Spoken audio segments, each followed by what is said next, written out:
Are you ready to move beyond the surface level of burnout recovery and dive into a deeper transformation?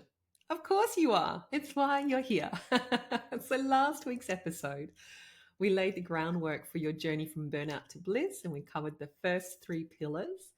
And we talked about the importance of the vital reset, which is all about nourishing your body and understanding the impact of stress on all of your hormones because there's amazing interplay. It's like a beautiful symphony. But if one gets disrupted, everything gets impacted. Now, it's really going to land if you find yourself eating a ton of sugar or desperate for coffee so that you can get through the day, or you're feeling wired but tired and you just can't switch off. You can't actually relax. There's this underlying buzz of your nervous system stuck in that fight, flight, or freeze response. And you may also now be aware of all the physical signs, the signals. These are signals that your body is giving you as feedback that something is missing. There's an imbalance here. Now, while it can sound complicated, often there are really simple things we can do to support ourselves first, like, replacing sugar and caffeine and alcohol. These are coping mechanisms with actually something that nurtures you in a more healthy, kind, resourceful way. And it is so much easier said than done, which is why I always embrace a holistic strategy. And we explored the SAGE strategy, which is my take on harnessing the power of your mind to shift from that real negative lens, that outlook, that negativity bias, where we think really horrible thoughts about ourselves, incredible self criticism, and like, I'm not good enough, I'm not lovable, that underpins everything, to a more positive and resilient outlook, like going into more of a, like, I've got this, it's okay, this too shall pass, like, I'm worthy because I am. And that is also very intimately linked to what I call the freedom framework. This is freedom, emotional freedom. And we achieve that by tapping into our heart and really, acknowledging that we have an emotional nature, understanding it, processing our feelings, and meeting our core emotional needs. Because if we don't, that just screams out for attention. And that's where we can go very unconscious, find ourselves in the pantry, stuffing food into our mouth or drinking too much alcohol just to escape the discomfort. And unless you have an understanding of all three pillars, it's really hard to see evidence for change in your life and to make changes physically. You can know all the right things, but then trip yourself up again and again, even though tomorrow's going to be different. You're going to make all these promises to go to the gym or finally cook that healthy food or, switch off from work and be present with your kids and have fun. But then you find yourself getting caught up in busyness. You can eat all the right foods too, just in case you're like, yeah, but I do all this. I'm taking all the right nutritional supplements and eating all the right foods, and I exercise, Dr. Fee, and all these things. Yes, but if you're stressed out, it's like the switch is still there where you're flipped into that sympathetic dominant state, fight, flight mode, survival mode. If you're stressed out, it doesn't matter if you eat organic, biodynamic, paleo, gluten-free, dairy-free, low salicylate, all the free diets, sugar-free, all of it. If you're stressed out, you're not going to digest it and assimilate the food. Yeah. So you can see now why a really holistic approach that anchors simple things, because if it's big and complicated, then it's not going to be sustainable. I don't know about you, but I am having a very full life. Like, I have many different competing priorities. I love being a mum. I love my marriage. I love showing up for myself, and I've got my own personal trainer and I'm working on my physical health at the moment. I love showing up for my clients, and I have a big vision for the Bliss movement. And with all of that, I have a full life.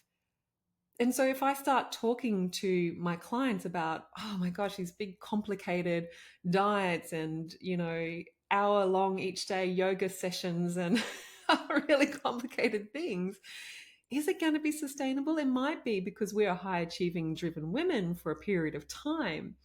But we don't want to fall into that all or nothing response, because it just makes us feel terrible and like we're broken and like an absolute failure, when when we just, of course, we're not able to sustain it.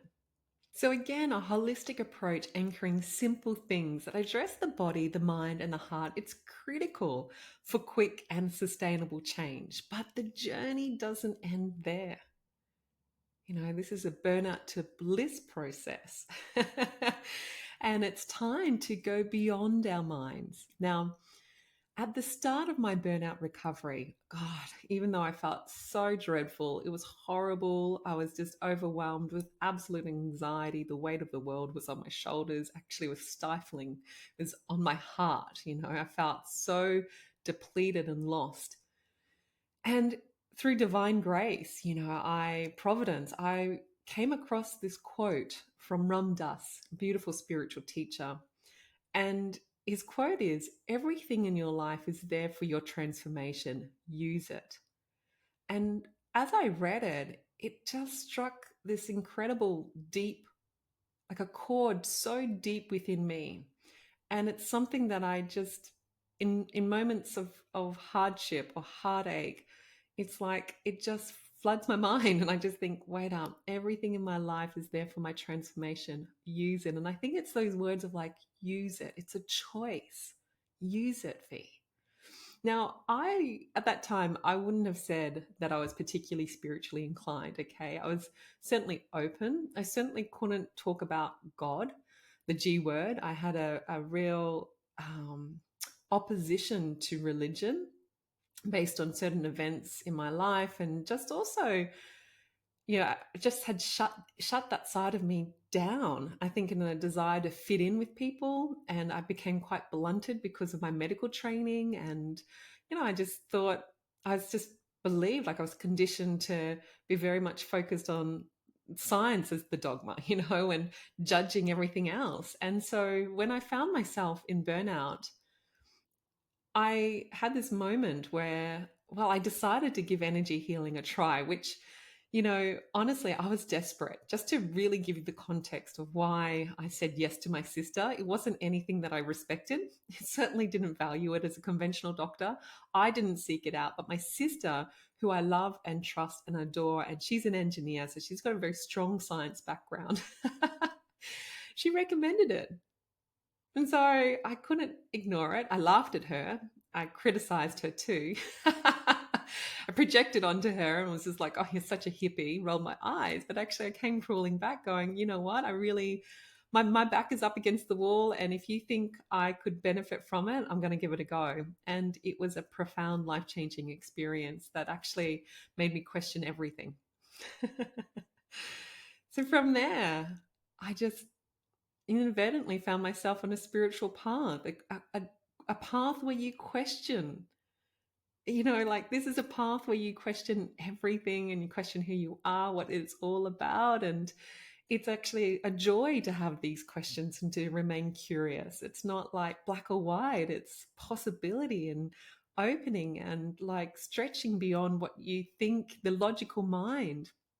Now, honestly, most women, actually, most people, men and women, and all of my clients find themselves on a spiritual path when they seek personal development. So all of my clients don't necessarily come to me going, oh, I'm here for a spiritual path and Dr. Fee's going to be my spiritual mentor. No, they're here to really overcome overwhelm and burnout and find real solutions to these anxieties and apathy and a sense of disconnection and like pain and suffering. And why is it that I keep people pleasing? Why can't I say no? Why do I keep treating myself this way? Why? And then as you start to learn more about yourself and reconnect to you, you wake up. You wake up to the true nature of your mind. This in here, these voices that you so identify with. Like up until this particular energy healing and then the path forward, I was like, this is who I am. Like these voices that speak to me in my head, that's who I am.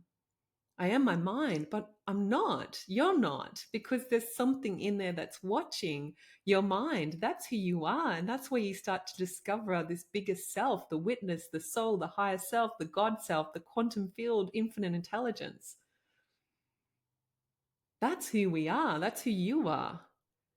And like right now, your mind's like, oh God, she's a whole lot of woo. Or God, my goodness, I love what Dr. Fee's talking about. Something's listening, something's noticing. The mind says, I want, I don't like, I don't want. And there's something witnessing that, and that is who you are. And this is the pillar that I call the grace formula. There is immense grace to wake up to the truth of who you are. And it's not a final destination. It is limitless and boundless. A lot of women come to work with me to get out of anxiety, overwhelm, stress, burnout, but actually end up realizing this is about claiming limitless vitality, joy, purpose, success is an ever expanding blissful life if that is what we choose to prioritize and make for ourselves, claim life on our own terms. So it's really about giving up an old way of life, like your old way of thinking, feeling, doing, and being, where, you know, you may be feeling disconnected, tuning out, caught up in the drama of life. I don't know what I want. I don't know how to enjoy this. I don't know how to create change in my life. I feel lost. I'm tired of feeling stressed out, always on, juggling, spread too thin. And so it might mean if you're letting go of an old way of who you are or identified with, that you may need to let go of the need to control everything. You may need to release the limiting beliefs that no longer serve you. You may need to shift from a scarcity lack mindset to one of abundance. But it's more than that. It's this massive paradigm shift, recognizing what I referred to as, you know, our co-creative principle, where we are tapped into something big and immensely beautiful, unconditionally loving, which is within me and within you. This is the inner cosmic energy connected to the outer cosmic energy, the quantum field, if you choose to call it that. Alma, I call it the mother. Whatever flavor, I call it the flavors of ice cream. Like I love salted caramel. It's the best. It's the best flavor of ice cream. But you might be more of a vanilla gal or choc mint. It doesn't matter what flavor of ice cream it is that you prefer. It's all ice cream. And that is within you. You have that beautiful truth and power and grace within you. And this is why this is why we have experiences in our life, the moments that, oh my gosh, feel like everything that we've known crumbles down around us. Now, you may not be in burnout yet. You might be in a state of overwhelm and survival state, and like you might be highly functioning, even though that's probably still burnout. It's all just labels. What I'm trying to say is, like, you may not be recognizing that, but you're either at the depth of how bad it's going to get, or it's only going to get worse because it's the carrot or the stick.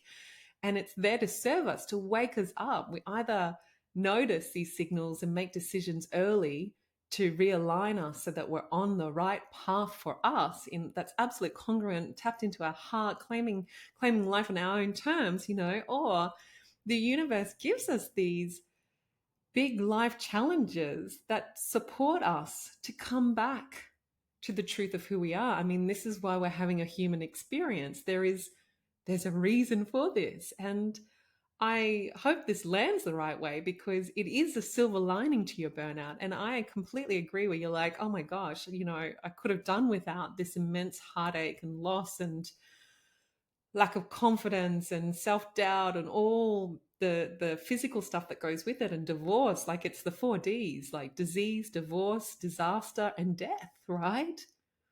And so when we're facing all of this, these are the moments of we either lean in and recognize this is supporting us, this is for our transformation, or we don't. We get stuck in the drama and the pain and the heartache. And in my situation, it was both. Like, I was a queen of denial and just kept pushing on until I couldn't any longer. And then fortunately, you know, it got me to a place of humility where I was just like, I need help with this. And so when my sister came into my, you know, reached out and said, hey, I'm really worried about you. I've booked you in. You've got to come to Sydney and this is what's going to help.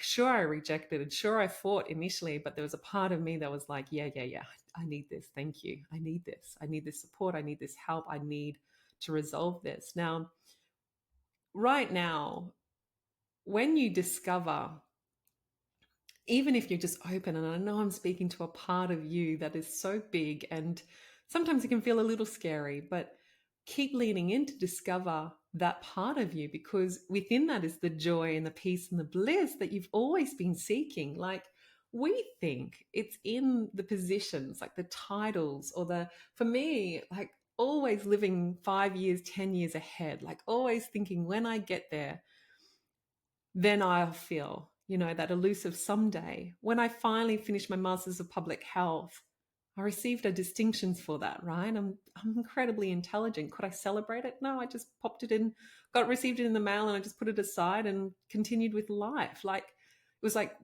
once I got to that, I looked around and it's like, okay, well, what's next? Or what can happen is that when you attain the material things, like when I purchased our first home in Clifton Hill, it was like this, everything I'd ever wanted. Yes, got it. Then I immediately felt worried that I was going to lose it. It wasn't the source of security. So we can feel this ongoing void, like a void within us, like that we're so furiously, desperately striving to fill outside of ourselves. You know, validation, a sense of trust and security, security, financial fulfillment, and all of these things. And I'm not saying to not have that. I'm saying both. And that's our co-creative potential, is when we actually tap into how we think and feel and embrace the present moment right now, and be magnetic to the things that we desire and open ourselves up to more. We get to enjoy every step of the journey and co-create the most incredible, miraculous, mind-blowing, heart-expanding, breathtaking experiences in our life. Pinch yourself moments. So this inner connection, and it's a deeply personal experience for you, for me, for all of us, right? It's not about adopting a particular dogma, or I don't know, like it's something that is for you, that is so there as a source of everything that you want. Okay, it allows you to really tap into peace and strength, and it can't be depleted, it can't be challenged, it can't be taken away by external stresses. And so everything will change as a result. Like, you'll have the confidence to say yes to more. It's not, I've just recently spoke to a client who has had cancer. She's survived it, but she's just surviving. She's not thriving. And what's really lacking is this confidence to really say yes and take more on, for fear of getting back there or losing her health. And we want that confidence of, like, life on my terms, the strength to navigate life when it gets, inevitably, it will get messy. Life will be messy at times. There's seasons and cycles to everything. But instead of trying to control it out there, it's like, I've got this. Compassion, it's a superpower. It is the thing that really helps us to restore and transform our relationships. Intuition, it guides us towards, it will guide you. Your intuition will guide you towards what you truly desire.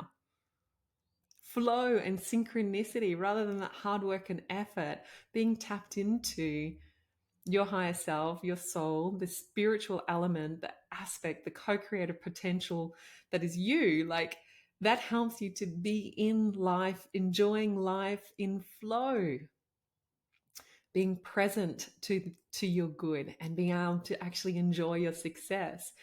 And this is how you can really express your authentic truth. Speak up, hold standards, put boundaries in place so that you can claim life in your own terms. It's something I could keep talking about, but this is really where life transforms in a magnificent way. And all the three previous, like physical as well as mind and heart, we can be like, I desire to be tapped in and follow my intuition. And, really, I work with a lot of deeply spiritual people.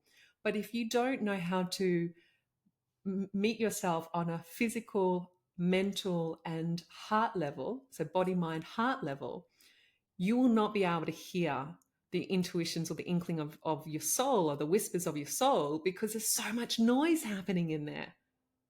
You can't hear it because there's all this emotional turmoil and distress and negative thoughts and doubts. And if you've ever felt unwell and tired and depleted, it limits how connected you feel.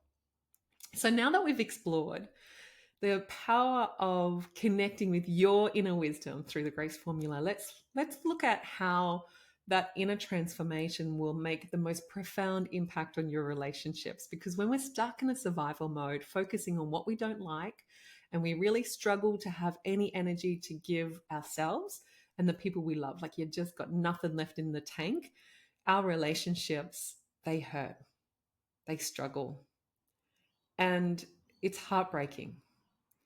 So a wedge is driven between us. And, whether it's you and your partner, or you and your siblings, your mum and dad, what can happen if you're a working mum, or just it doesn't matter. You could be a stay-at-home mum. As a mum, you can find yourself hurting your kids and spiraling into feeling guilty, feeling like a failure. And all of that just compounds. Like it just adds and adds and adds. It becomes this vicious cycle, which makes things way, way, way, way worse. And you can attempt to talk things through. But what I've noticed in my own relationships, especially with my husband, Nick, okay, is that we would never get very far. Yeah, because there was this underlying residue of pain. Let me just switch there we go. There was this underlying residue of pain and hurt. So what I mean is that we'd bring it up and it'd be this reactive kind of like, let's talk it out, but it'd be at the wrong time and at the wrong energy. And we would actually kind of just go around in circles. And then it was unless I was actually willing to meet that pain and hurt and let that go, we couldn't move forward no matter what I said, what he said.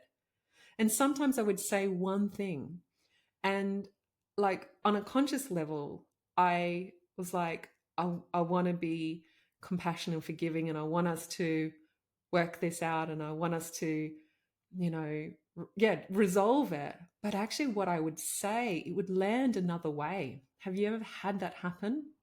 Like without even intending to, I could hurt Nick because the energy that was behind my words was one of resentment and anger. And so, imagine saying, I appreciate your help.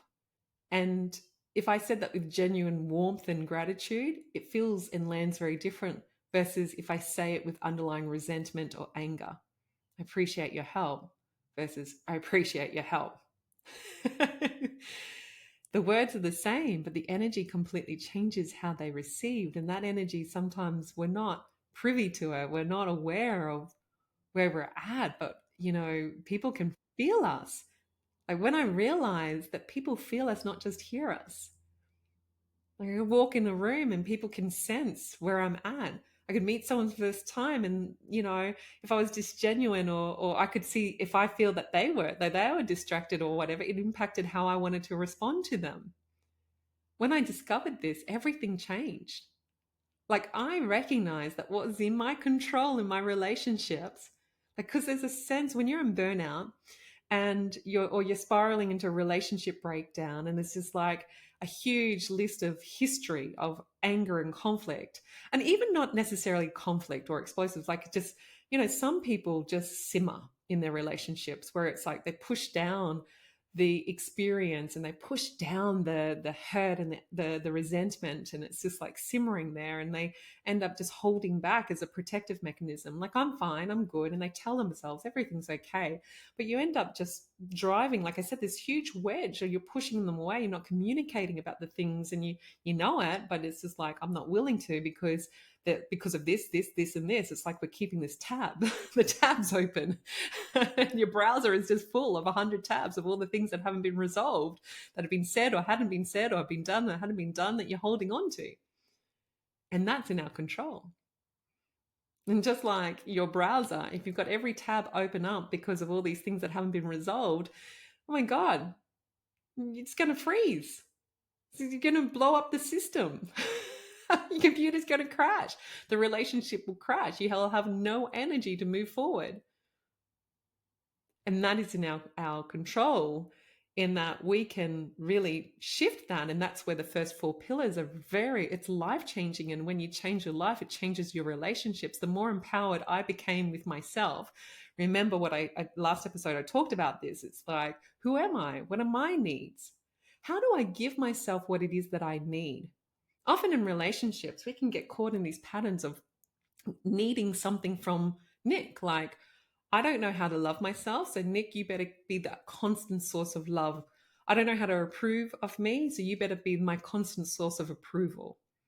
Gosh, it's a burden on someone else and it's limiting for me, right? And so, the more I could actually give myself the love and the security and the assurance and all the good stuff, feel worthy and like pour love into myself first in the most deep and profound way so that I have a really full heart. It's not to say that I don't then receive love and support and assurance and all the good things from Nick, but I'm not clenching for it. I'm not desperate for it. I'm not like chasing him for it. And so as I empower myself, my relationships become empowered. And so I could then use my conversations, the words, the talking things through, to transform our relationship that might be stuck here or like up and down. And, as I grew here and he's slow to grow, we'd be like, ooh, there's a stage of conflict, meaning just a difference in opinion or not meeting eye to eye or something that needs to be explored and resolved or coming to common ground. And so being aware of what my needs and feeling and working on my own empowerment meant that I could then have conversations with Nick to support him in his to support him in the right way and to ask for help from him to help me in the relationship so that both of our needs were being met.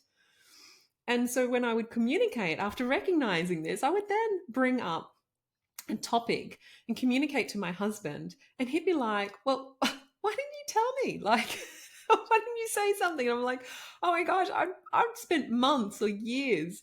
We'd been saying the same thing over and over and over, but it's because how I said it this time with more love, more compassion, more tolerance, which actually allowed him to actually hear me. He could hear me. And so it took the inner work on myself to shift how I felt. So it's on a body, it's on a physical, it's on a mental, it's on a heart, it's on a soul level. And then I could shift my conversations. I could shift the standards that I held, how I wanted to feel valued, respected, how I could communicate those, and how I could implement boundaries that actually stuck. And I've seen this happen time and time again with my clients. And it's really incredible to witness them transform their marriages that were on the brink of divorce, like into these incredible relationships that are filled with intimacy and connection, everything that they've ever wanted. And it's not about changing.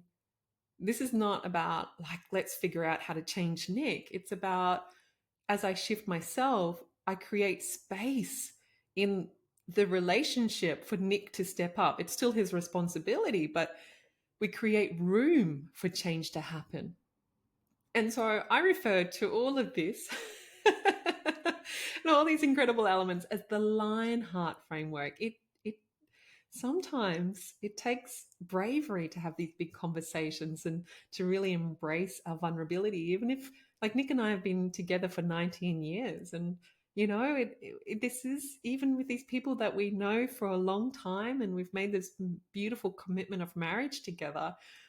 We do need to have the heart of a lioness to show up and have a big conversation. And it's not just about partners. It's about being willing to have those big conversations for me with my team members and my family and friends and clients, and just with you guys, like having this and stepping up and being visible and being bold and and standing for something, And so it helps when you recognize, like when you know how to really honor yourself in a relationship, it helps you to then focus on what you actually want for the relationship.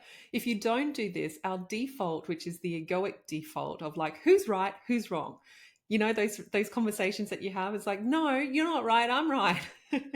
And you just get stuck. Like, here you are having a conversation with the person you love to figure it out and work towards, working together better as a team, or feeling more respected and valued. But you're actually just ping-ponging off each other, focusing on who's right and who's wrong, because you don't have the compassion or tolerance or the ability to let it go and then tune into, you know what, but I love you. And what's most important is that you feel loved and valued and respected. I feel loved and valued and respected, that we can trust each other, that we grow together. And so this helps us to show up really aligned to, for Nick and I, we are connected to a bigger perspective always, that we can always move our relationship forward so that we don't get stuck in the pain and the heartache, which is inevitable when you're in a love relationship. It's for any relationship, there is moments where you'll be challenged, and there'll be times where we need to lean into forgiveness and self-love and compassion work. And often this starts with ourselves. You cannot give what you don't have. Now, speaking of tools, let's move on and let's explore the final pillar, which is the importance of having what I call a bliss toolbox. Now, as high achieving women, we have accomplished so much success through our hard work and effort, drive and ambition. I grew up with girls can do anything. We had these stickers everywhere. My mum would just be like cheering us on, like, you got it, honey, So when I started to really crumble under the weight of burnout, I was the queen of denial, like Dory, just keep swimming, like, where no, just keep going. That's my motto. Like, somehow I had convinced myself I could outrun the fatigue, the exhaustion, the collapse, that all the warning signals that my body was giving me, like, just pretend, look the other direction, my heart screaming out for attention, the sabotage, the anger, the outbursts, like, no. Oh, when we're compromised like this, you might recognize that, we lean on what we already know and the tools we have. That's what I was doing. I'm sure you're doing the same too. And it's like, we just try to do more and more of the same, like what has helped us to that moment. And it's not to dismiss the tools or the wisdom or the lessons that you've had, but sometimes the things that have supported us to the success is actually what is contributing to our burnout. And so, based on physiology, I mean, this is what I call the burnout cycle, where we just get stuck and, over and over. And as Einstein said, the definition of insanity is doing the same thing over and over again and expecting different results. We've all heard that, but we get it, but yet we find ourselves doing it. And even as a doctor, like when I was earlier on transitioning from being a conventional doctor into being an integrative doctor, I just realized, like, I needed to do more to empower my clients to heal, support, and guide themselves. It was, and this might sound blunt, but it's not my responsibility. Empowerment means that I get to guide other people, but ultimately it's their responsibility. And that's same for not just my clients, it's the same for my children and my beautiful husband and my clients, my team. And I say that with a lot of compassion, because this is about empowerment. It's not just about the information, it's about the implementation. So I can guide the people I love and my clients in that process of not just, here are the tools, but here's how you implement it in your life in the right way so that change happens. So that's why I love, getting the necessary tools and toolbox. And like, it's literally like a toolbox that's got tools that cover the mindset, components, and transforming your thoughts and heart set, how to tap into your emotional needs, how to resolve self-sabotage, how to give yourself love on the most profound level, forgiveness, and all these amazing things, soul level work, which is like Vedic chanting, blissful heart meditation, all these incredible things, so that no matter what, you've got you. And I truly, like, to me, that's everything. It's everything that I was looking for, because I didn't want to just take a pill or manage my anxiety and overwhelm and, find myself back there ever again. I never wanted to go back there again. What I really wanted was to know that I've got me no matter what. And so to support you to not just have a toolbox, but as I said, implement it so that transformation actually happens. I'm a huge fan of mentorship and accountability. And they were the elements that I really wove into my work, even as a medical doctor. Like, I was the first medical doctor that I'm aware of in Australia to incorporate that next level of accountability. All my new clients, when they would patients would come to work with me, they would to see me every single week for the first 4 weeks, and then every 2 weeks, and then every month. And then if you're on my books as a patient, you would see me every year. Like, it was just a sense of, it's not just about dealing with disease, but tapping into wealth of all forms, okay? Health, wealth, success. And I'm an incredibly motivated, disciplined person.